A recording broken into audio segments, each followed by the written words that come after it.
I had spent years believing my Texas ranch home would always remain untouched by anyone's decisions but mine.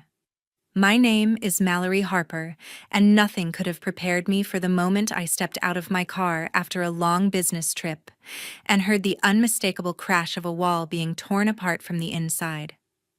The noise hit me first, followed by the sight of several workers moving through my living room with sledgehammers like they own the place. My father stood near the doorway and announced that the house was being expanded to create space for my sister's growing family, as if that explained everything, and as if I should simply nod along. It took me a second to register what he had said, because the shock spread through my chest so quickly that it felt almost unreal.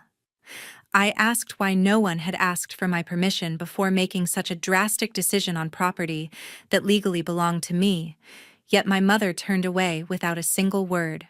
She waved one of the workers forward and told him to continue, ignoring the confusion on my face and the frustration rising through my voice. The sound of another section of drywall splitting open felt like an insult, especially when I realized they had waited until I was out of town to start this entire operation. A tight, heated pressure built behind my ribs as I stood there, fully aware that a violation of my boundaries was unfolding in real time. They expected me to accept it without protest, but they were wrong.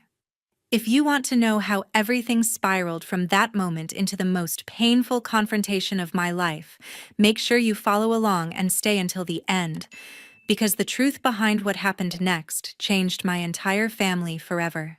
That evening, I needed answers because the situation had escalated far beyond anything I considered tolerable, and the uncertainty pressed on me with a weight I could no longer ignore. I called the construction company whose name appeared on the signs scattered around the property, and the representative who picked up spoke with the easy confidence of someone who believed everything was perfectly authorized. I asked him to verify the name on the contract, and he read it aloud without hesitation, saying the agreement had been signed by my sister, Camille Harper. The sound of her full name spoken by a stranger created a tight pressure inside my chest because it confirmed that my absence had been used in a way I could not comprehend. I confronted my father right after ending the call, and he responded with the same dismissive tone he had used earlier in the day, saying the expansion was necessary for the sake of the family. He explained that Camille needed additional space before the baby arrived, claiming I should show more understanding instead of making things more difficult during a time he considered delicate. His argument felt like a rehearsed justification, and the more he spoke, the clearer it became that he expected me to ignore the breach of trust simply because it was convenient for him. I asked for the contract because I needed to see what had been submitted in my name. When the representative emailed me a scanned copy, I opened the file immediately and studied the signature at the bottom of the document. The handwriting looked almost identical to mine, yet the closer I examined the strokes, the more obvious it became that subtle inconsistencies revealed a deliberate attempt to replicate my style. Each curve seemed carefully constructed, which made the realization even more unsettling because someone had spent time practicing my signature. The room felt strangely silent while I tried to absorb the truth, and the mix of violation and disbelief created a slow burn behind my ribs.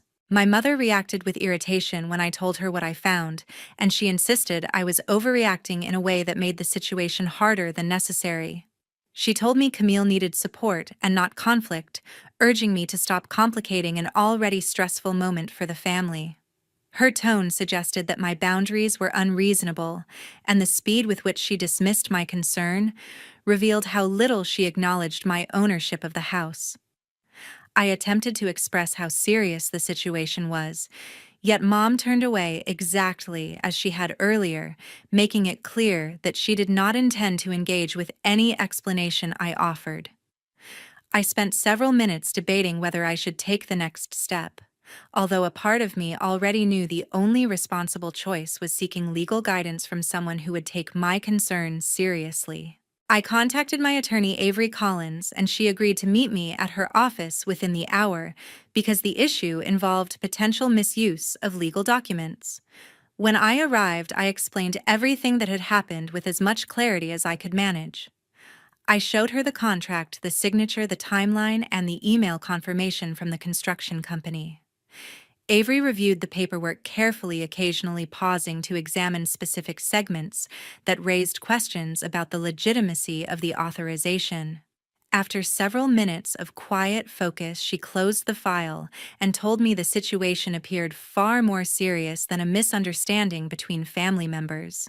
She explained that using a falsified signature to initiate construction on someone else's property could qualify as a violation of state law concerning document authenticity and consent.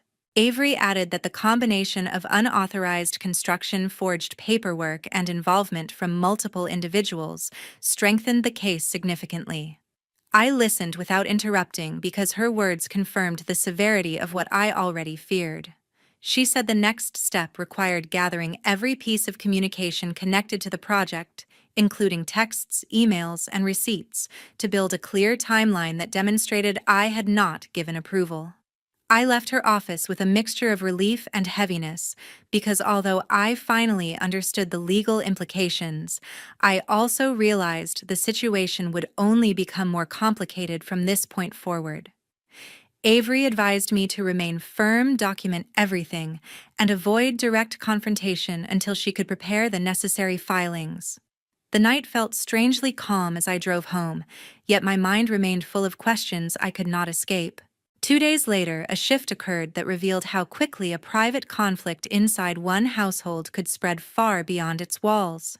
I woke up to several missed calls from relatives I had not spoken to in months, which immediately raised my concern since none of them reached out unless something dramatic was taking place.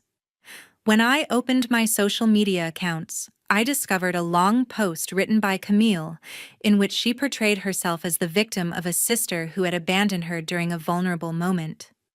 She claimed that I refused to help her while she was facing challenges late in her pregnancy, and she implied that I treated my family with coldness during a time she described as emotionally fragile. Reading her version of events created a slow wave of disbelief because every sentence framed me as someone entirely disconnected from reality. The post had already spread through extended relatives, and countless comments appeared beneath it expressing sympathy for Camille's struggle. Many people wrote that I should feel ashamed for leaving her without support, and they repeated her statements as though they were unquestionable truths. I felt a heaviness settle over me because the narrative had spread too far for a quick correction, and the number of people believing her version increased by the minute. None of them knew that a falsified signature had been used to alter my home, yet they reacted with the certainty of people who believed they understood every detail.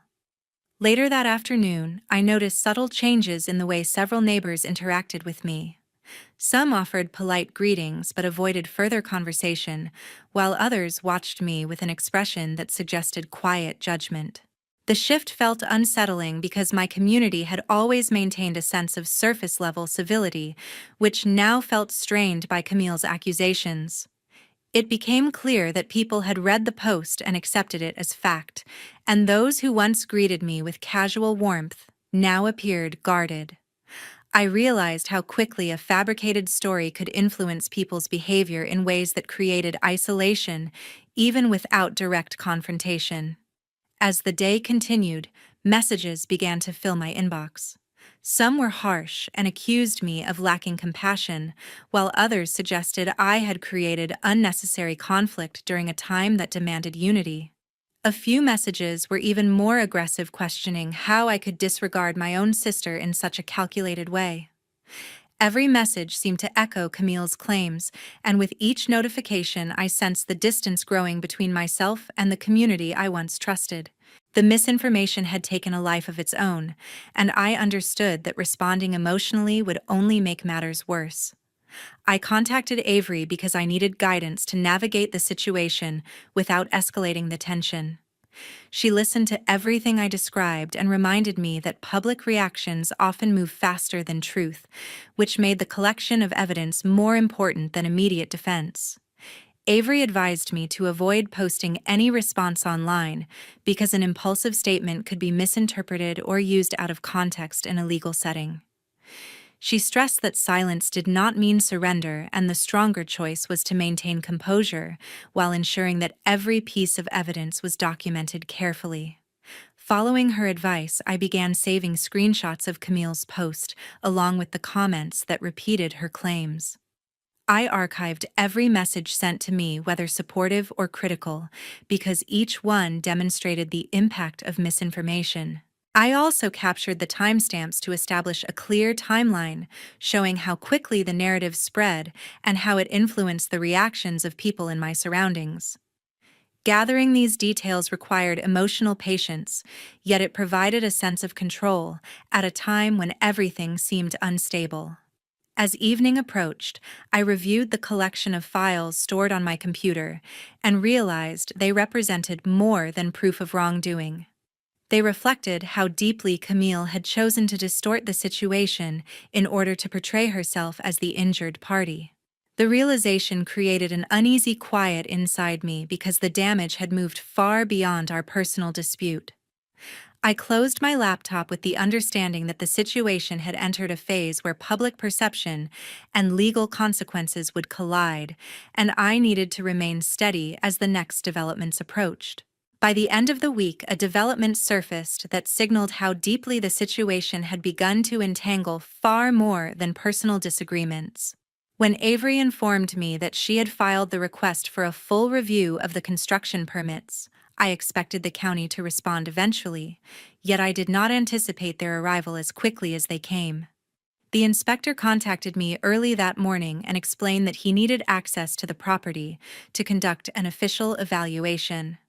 I agreed without hesitation because the entire ordeal had already grown into something that demanded external oversight rather than private confrontation. When the inspector arrived, he moved with the focused attention of someone accustomed to navigating complicated disputes involving property rights and regulatory compliance. I guided him toward the partially altered area, and he began reviewing the documents he had brought from the county's records. His questions were precise and directed at clarifying the authorization process, which required me to recount details about the signatures and my absence during the construction's initiation. Each answer strengthened his concern because it became clear that the paperwork contained inconsistencies that should never have passed the initial approval stage. He examined the construction plans that had been submitted under Camille's name, and his expression shifted as he analyzed the diagrams more closely. He pointed out structural changes that failed to meet safety guidelines required by the county, and he explained that several modifications indicated a disregard for foundational stability.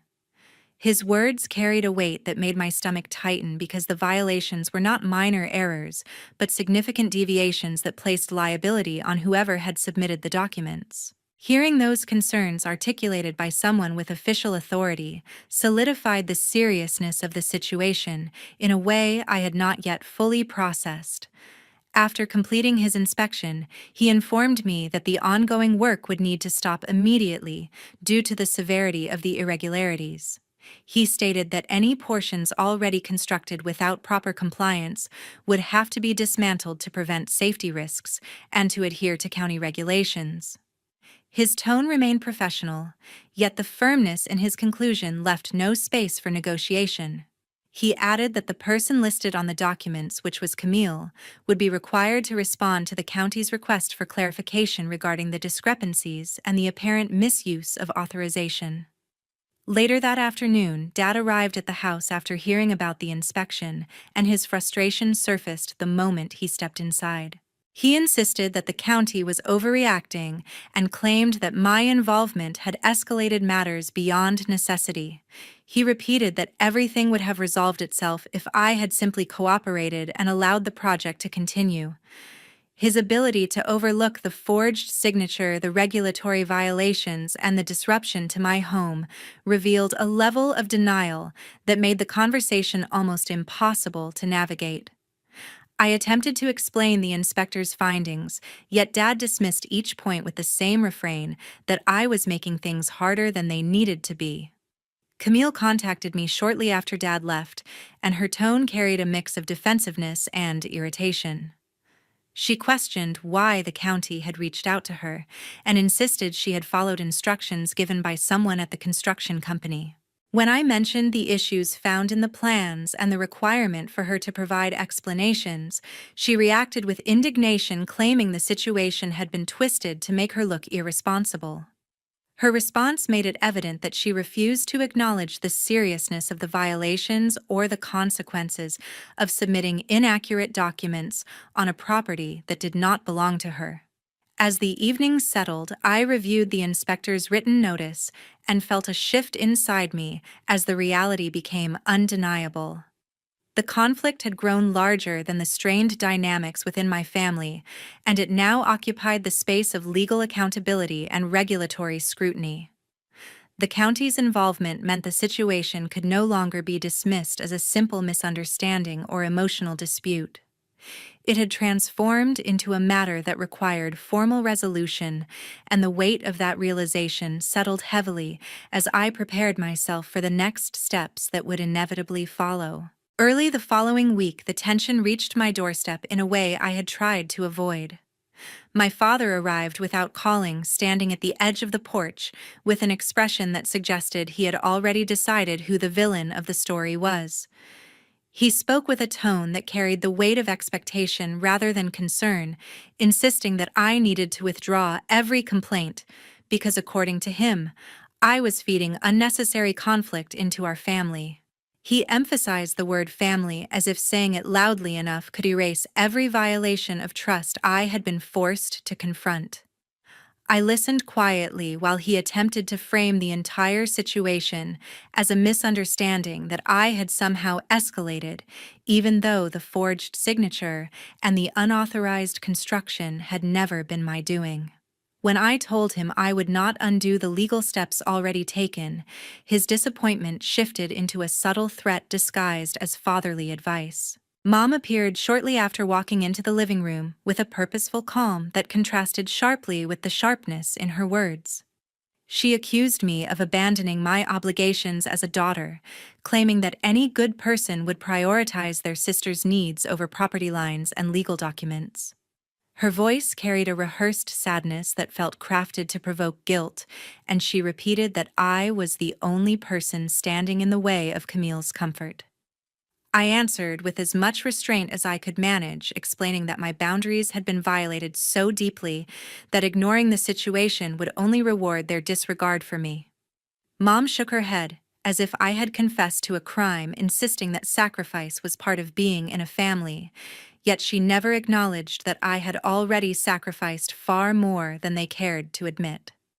The conversation deteriorated as soon as I mentioned the forged signature. Both of them dismissed the severity of it by suggesting that Camille had been overwhelmed and had acted under pressure as though stress could justify fraud. Their refusal to recognize the seriousness of the situation clarified something I had been trying not to accept. They had chosen a side long before I even discovered the truth, and nothing I said would shift their loyalty away from Camille. They insisted that I let county officials handle the mistakes quietly, and Dad even suggested that I be reasonable for once, a statement that revealed more about how he viewed me than he realized. Not long after my parents left, Camille sent a new series of emails that dripped with hostility. She wrote as if she were the injured party and accused me of humiliating her by involving authorities. She insisted that I had ruined her stability at a vulnerable moment in her life, even though she had initiated every action that now placed her under legal scrutiny. Each email grew more aggressive, revealing how unwilling she was to confront the consequences of her choices. I saved every message without responding, because any reply would only strengthen her narrative that I was attacking her. I forwarded the emails to Avery, who reviewed them carefully before confirming that we were moving toward a point where legal action would likely be unavoidable. Avery explained that the pattern of pressure manipulation and documented hostility strengthened the case, especially in combination with the forged signature and the irregular permits. Hearing her assessment helped steady my resolve more than I expected. It validated the instincts I had been doubting while navigating the emotional weight of my family's reactions. By the end of the day, something settled firmly in my chest. The distance between my parents and me had grown beyond simple disagreement. Their willingness to excuse fraud, redirect blame, and attempt to coerce me made it painfully clear that the relationship we once had could not survive this. I understood that moving forward meant accepting the loss while protecting my home, my autonomy, and every boundary they had tried to erase. A few weeks later, the first hearing finally moved forward under a tense atmosphere that none of us could escape. The courtroom carried a quiet weight when I stepped inside with Avery, who had spent the previous nights preparing a set of documents so thorough that even I felt overwhelmed by the precision.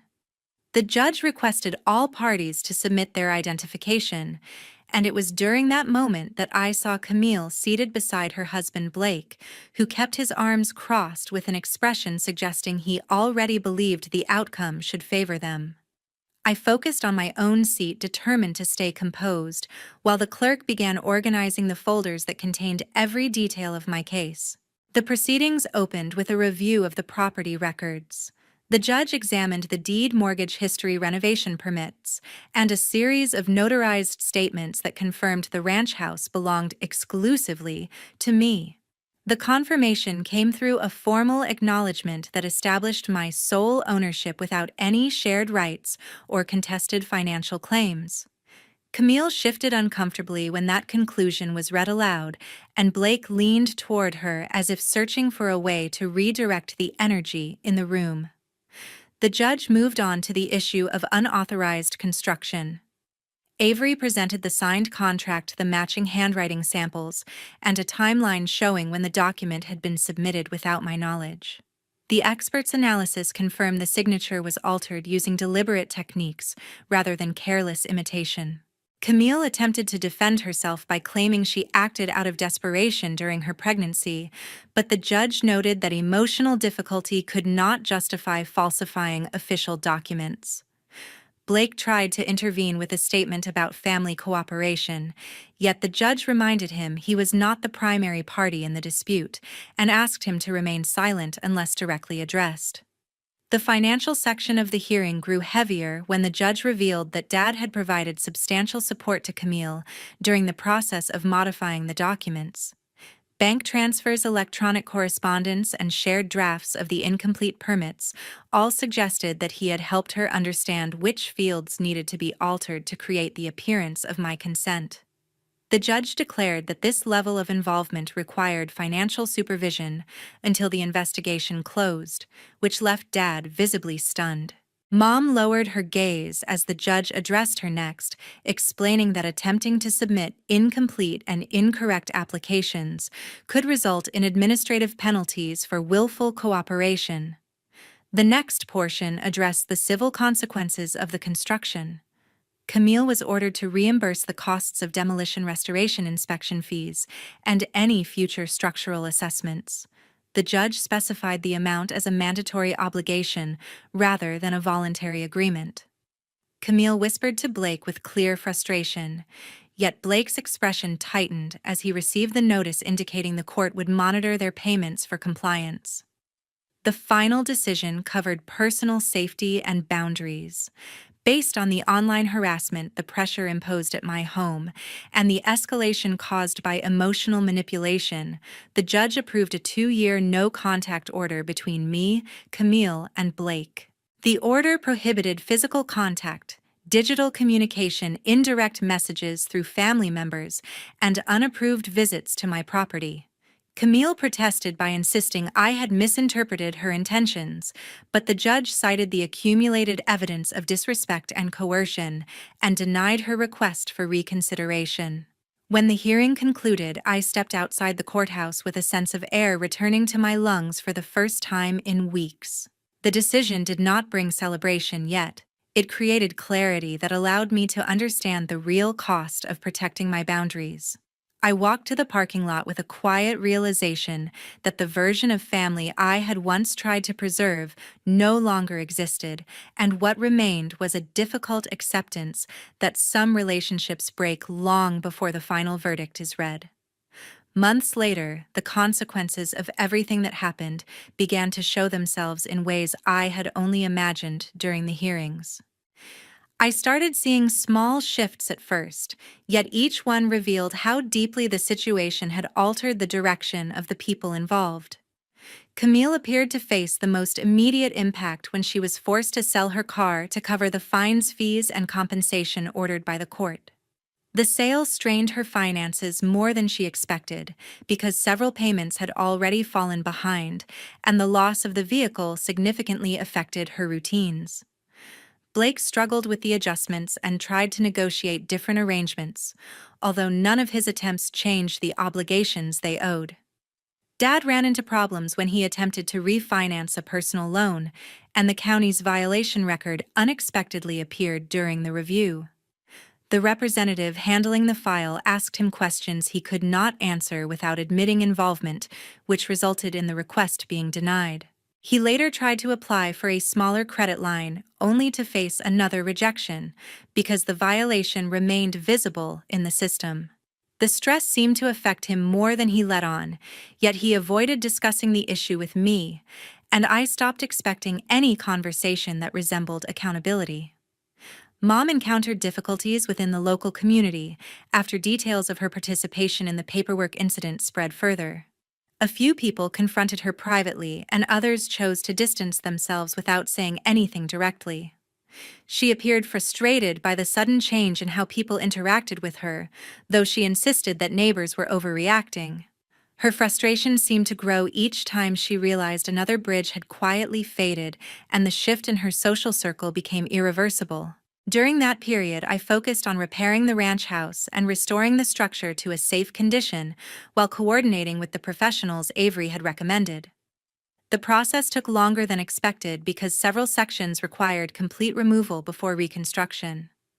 I learned more about the property than I ever had before, and each corrected issue felt like a step toward reclaiming the stability I had temporarily lost.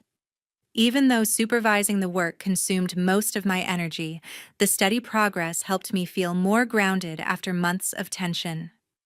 In the middle of all the repairs, my best friend Tessa Monroe visited to help me regain emotional balance. She listened carefully when I explained the latest developments, and her calm presence made the environment feel less heavy.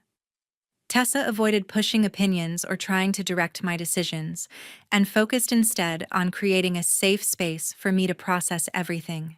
Her approach allowed me to acknowledge the exhaustion I had been carrying, which I had ignored, while concentrating on the legal steps and the reconstruction. She stayed only for a short visit, yet the conversation eased a weight I had not realized had grown so heavy. After Tessa returned home, I continued the restoration with more clarity. I no longer carried the hope that my family would repair the damage they created, and the emotional distance between us became final.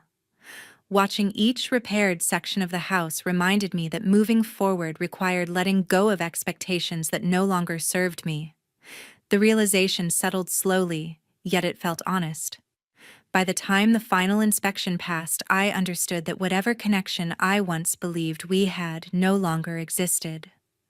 The ranch house belonged entirely to me again, and my life finally began to feel steady without the weight of their involvement. A gentle shift unfolded over the next year as the rhythm of my days settled into something steadier than anything I had known before, and I finally felt ready to breathe without expecting another intrusion. I had rebuilt enough parts of my life to understand that peace rarely arrives loudly.